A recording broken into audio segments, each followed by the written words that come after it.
Brady, man, he did it, y'all. He did it. He won the division. He's in the playoffs again. And Dave, we're gonna start with you on this one. Can they make a deep playoff run this year? No, no, no. That is an anomaly of a game of how he's played this year. I understand that that was the best game he's played all year. He threw for over 300 yards and three touchdowns and ran in for one. So I he think it had was 400. okay, 400. That's right. He did throw over 400 yards. He did over 400 yards, three touchdowns, and he ran for one. That is an anomaly. He hasn't had a game like that all year. And he had to have a game like that when their best cornerback was out. Mm. J.C. Horn did not play in that game, so Yeah. that's the result of that. Now, Mike Evans has been very consistent throughout his entire career, so he played well. Chris Godwin played well yesterday too, but I'm not saying I don't think that they're going to be able to play that kind of game against a playoff team. Now, Tom, I do understand why now you say that you're scared to play the Buccaneers because they have a tendency of playing a game like that before the playoffs play. And like you mentioned earlier, them and the Packers start to play well as soon as y'all clinch the playoff spot. I Only didn't thing say is I didn't the say scared. only way y'all play the Packers is if y'all get the number 2 seed and they make the number 7 seed. So Hmm. But the only I didn't say scared. I said this is going to happen. Like I knew it. I told y'all just like y'all said we won and done. I knew this was going to happen, and I was like, nah, y'all could beat. I'm like, no, it's he's going to click. It's going to happen. Yeah, I don't know. I mean y'all best cornerback is not out though. Trayvon Diggs is still playing. He's healthy. He's been healthy all year. So I don't think he's gonna allow Mike Evans to have that kind of game that he did that time. I mean, he did remember what he did against Justin Jefferson. He only had three catches for I 33 mean, yards. the list goes. Justin Jefferson, Terry McLaurin, AJ AJ Brown. Brown. I mean, Should the list go Terry on? McLaurin needs contacts. No, it don't. but what I'm saying is Trayvon has played better than he did last year. Last year, remember, he was getting cooked last year. He allowed the most yards out of any cornerback last year, even though he led the league in interceptions. That's that's So that's that's that's the context. he Yeah, took a lot yeah. of chances, Good which trade is why off. he took a lot of chances, which is why he was able to lead the league in interceptions. But he also got burnt a lot because he took too many chances. So I guess this year he learned not to take too many chances, which is why he doesn't lead the league in interceptions this year. But he still has played well, so I'll give him that. True. Um, so no, I don't think they make a playoff run. I don't see them beating the Cowboys. I just don't. Even if it's not the Cowboys and the Cowboys win the division, they play the Eagles. I don't see them beat the Eagles. So whichever one of those two teams you think, I don't think they're able to beat either one of them. So no, I don't see them making a deep playoff run. I see them one and done. That's just me. Yeah. Okay. So I mean, the easy answer is they can go as far as the fifth seed allows them, and currently the Cowboys are the fifth seed. So also, I just want to take a side note. Earlier in the chat, I said Tom Brady needs to be drug tested after that game, and someone jumped in and was like, "Nah." Oh, matter of fact, it was Carl. He was like, "Nah, the Panthers just didn't have their number one receiver." No, Carl. Their number one cornerback. No, that's not it. Tom Brady, like you said, Tom Brady has not played like this all year. All year, regardless of like, even if it was a mismatch on Mike Evans, he is still not throwing the ball to him for some strange reason. It was all dink and dunks. Yesterday's game plan was totally different. It was a 180, and it's probably because he knows he's going to play Dallas in Tampa.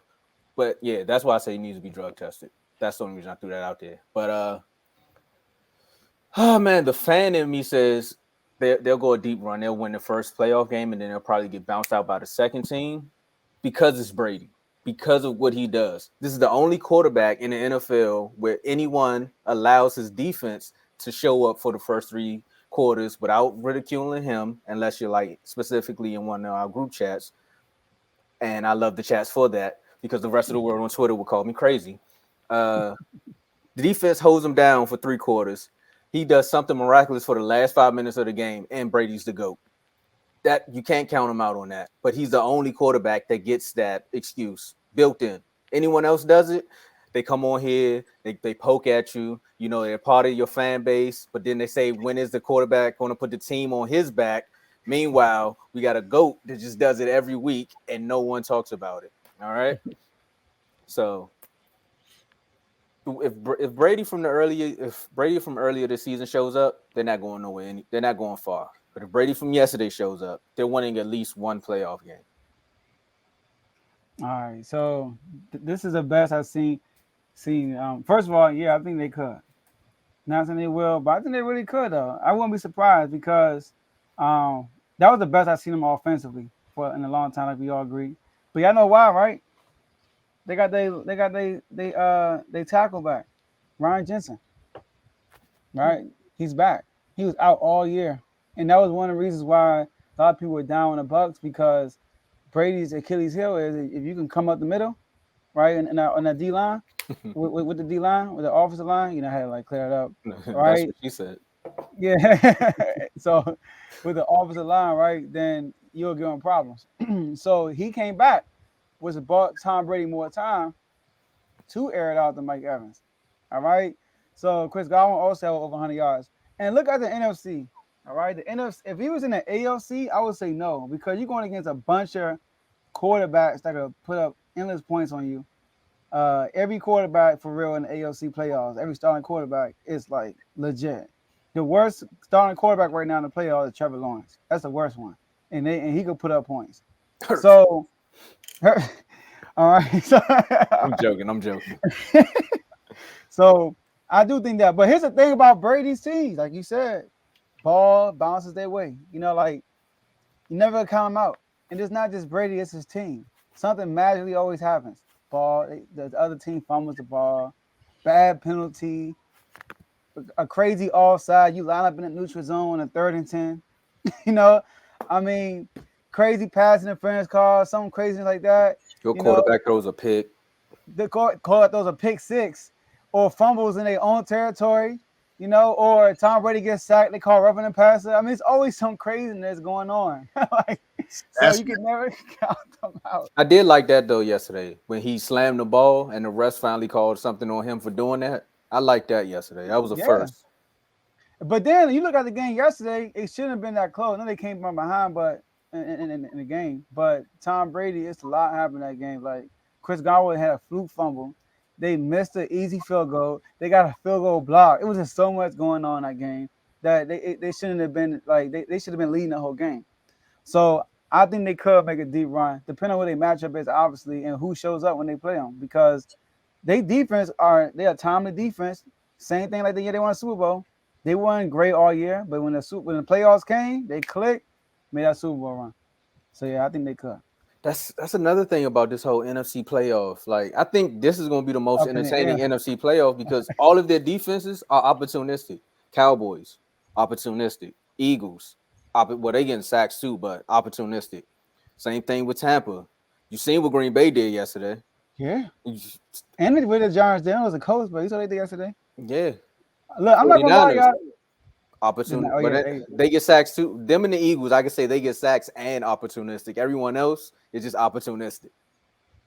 Yeah, and then like, don't be surprised, man, if the Giants make a run too. You know, like I'm saying, like it's like the NFC is up for grabs. I believe it's up for grabs. So why would you do that? We were having a great conversation. You said, "Hey, I'm just saying the Giants. Hey, they won 2 Super Bowls in 16.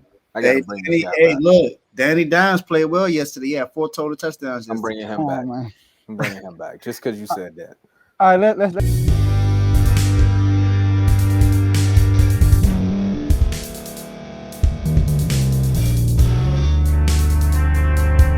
Thank you for staying to the end. If you're watching this on YouTube, please like this video, subscribe, and also hit that notification button so you can be notified next time we put out a video. If you're listening on any podcast platform, subscribe and hit that notification button, y'all, so you can be notified we put out another podcast audio.